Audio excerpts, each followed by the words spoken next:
Previously, he began the hunt while his prey was savoring his final moments of peace. He took pleasure in the hunt.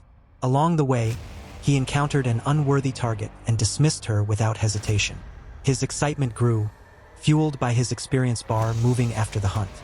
Every detail planned, ensuring he would leave no trace and never be caught. Now to the next chapter. The story begins in Anhui province.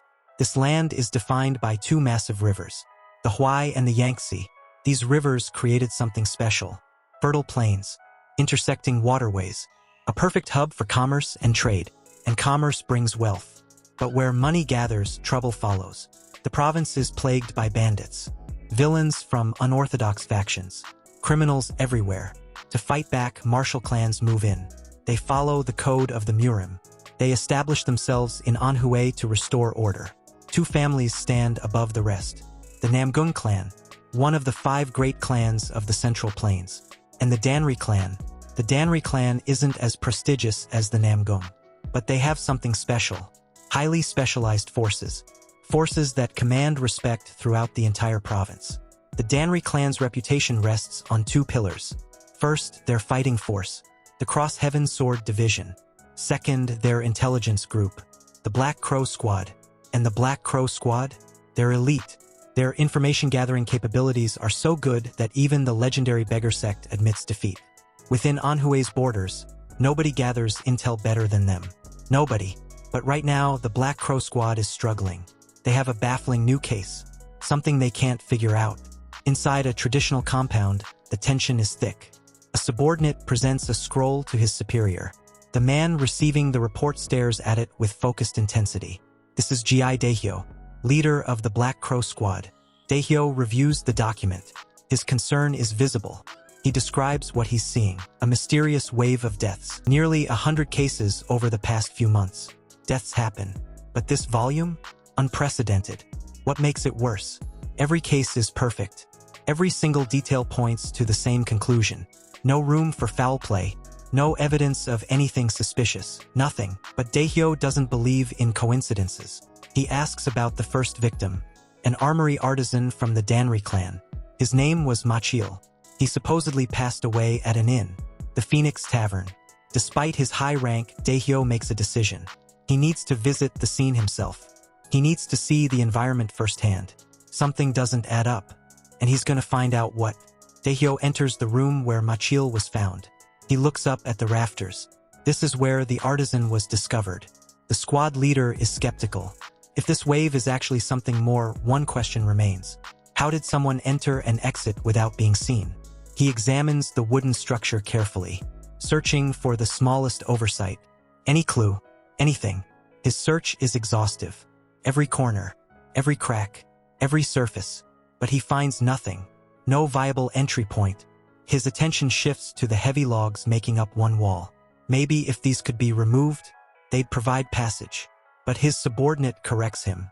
The logs are set into grooves, in the ceiling and floor beams. It's structurally impossible to pull them out, not without dismantling the entire roof first. Dead end. Daehyo returns to the basic facts. He asks a crucial question. Was anyone in the adjacent room when Machil passed away? The answer? Yes. Another guest was present. He arrived around the same time. The name? Sosum. Of the Danri clan. We cut to our protagonist. A young man standing in town. He has a fine horse beside him. This is Sosum. But he's different now. He has something unique. A Murim online system interface. It displays his attributes. But right now, they're all question marks. Hidden. He reflects on something. A recent encounter. The experience points he gained were unusually high. Way higher than expected. He reaches a conclusion. The person he faced must have been a martial artist. Stronger opponents yield greater rewards.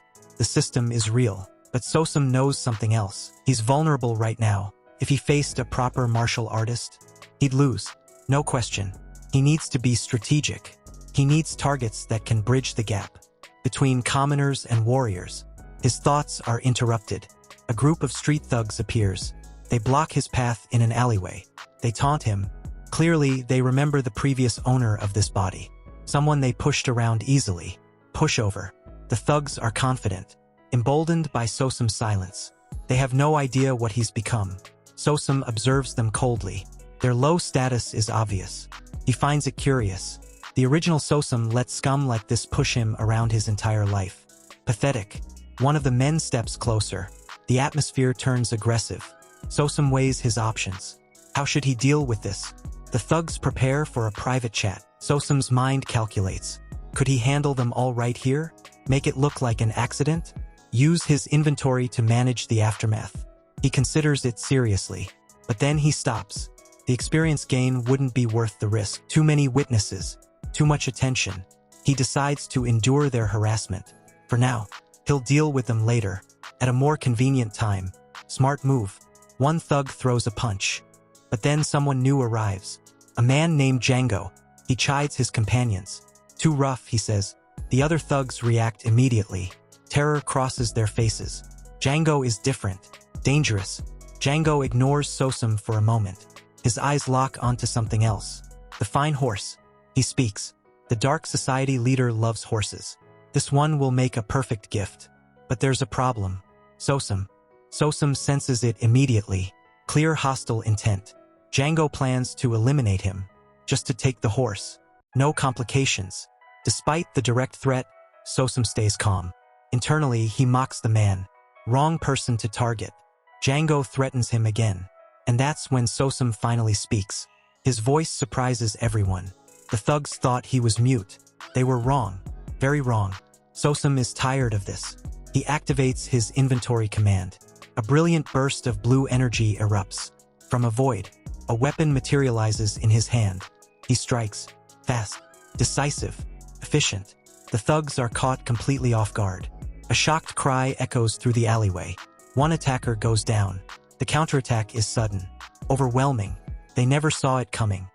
And then his system notifies him. He's leveled up. Level 2. Purple and red energy swirls around him. Sosum transforms. Powerful silhouette. Pure strength. The remaining thug is paralyzed. He screams. He's a monster. Panic erupts. A shadowy figure looms over the scene. This is the true beginning. The protagonist's journey has just started. And nobody is ready for what's coming. That's it for this chapter. I'll be covering each new chapter as it releases.